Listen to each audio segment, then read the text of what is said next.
Hello বন্ধুরা, good morning. তোমরা সবাই কেমন আছো? আশা করছি ভালো আছো, আর তোমাদের আশীর্বাদে আমিও ভালো আছি। তো দেখো বন্ধুরা, আমি সকালবেলা উঠে ব্রাশ করে এদিকে আমি বাসনগুলো মেজে নিতে এলাম। বাসনগুলো মাজা হলে আবার ঘরটা মুছবো। ঘর মুছে বিছানা গুছিয়ে তারপরে স্নান করে পুজো দিয়ে তারপরে রান্নার দিকে যাব। তো আগে আমি বাসনগুলো মেজে নিচ্ছি।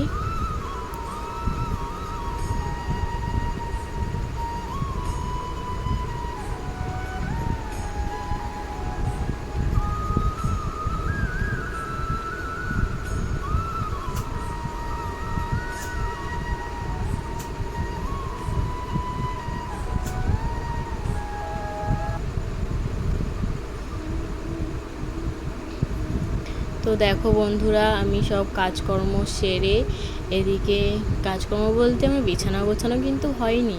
বিছানা গোছানো বললাম আমি গোছাবো, কিন্তু গোছানো আর হয়নি। আমি ভাবলাম বাসন মেজে ঘরটর মুছে একবারে চান টান করে নিয়ে তারপরে না হয় আস্তে আস্তে বিছানাটা গোছাবো।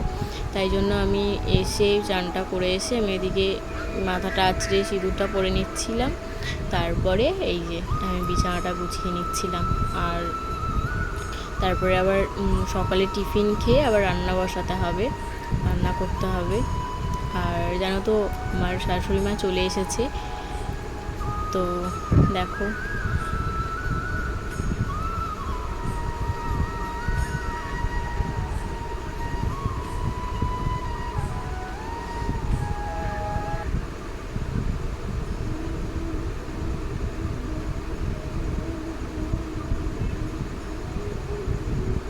তারপরে আমি বিছানাটা গুছিয়ে আর বিছানাটা ঝেড়ে নিচ্ছিলাম।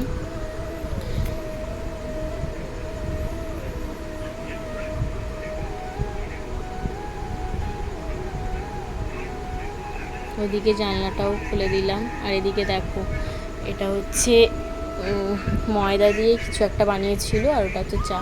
আর এদিকে দেখো রান্না করতে চলে এসেছিলাম। পেঁপে, আলু, কাঁচকলা দিয়ে কই মাছের ঝোল, আর এটা হচ্ছে পেঁয়াজ দিয়ে পেঁয়াজ দিয়ে উচ্ছে ভাজা হবে। আর এদিকে হচ্ছে চিচিঙ্গা ভাজা হচ্ছে। উচ্ছের মধ্যে পেঁয়াজটা আমি পরে দিয়েছি, ওই জন্য দেখানো হয়নি তোমাদেরকে। তারপরে বিকেলবেলা সব দুপুরে তো খাওয়া দাওয়া করে ঘুমিয়ে পড়েছিলাম। আর বিকেলবেলা এই যে জামা কাপড়গুলো যেগুলো ধুয়ে দিয়েছিলাম চান টান করে, সেগুলো একটু ভাঁজ করে নিচ্ছিলাম। বিকেলের কাজ ভাঁজ করে, আর জলের বোতল ছিল সেগুলো ভরে নিয়েছি। জলের বোতল ভরাটা তোমাদের দেখাইনি। এই জামা কাপড়গুলো ভাঁজ করে নিচ্ছি। আর দুপুরবেলা বিছানাতে শুয়েছিলাম বলে বালিশগুলো একটু ওলটপালট হয়ে আছে, ওটা পরে ঠিক করে নেব।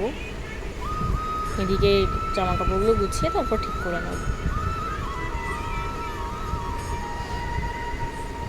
সন্ধেবাতি দিয়ে আর তারপরে আমি জামা কাপড়গুলো গোছাচ্ছিলাম।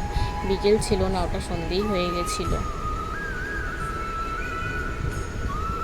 আর দুপুরবেলা ভাত টাত খাওয়ার পরে না ভীষণ ঘুম পেয়ে যায়, যার জন্য দুপুরবেলা খাওয়া দাওয়ার পরে বাসন ধুয়ে আর ঘুমিয়ে পড়ি। তারপরে দেখো বন্ধুরা, রাত্রেবেলা আমি রান্না করতে চলে এসেছি।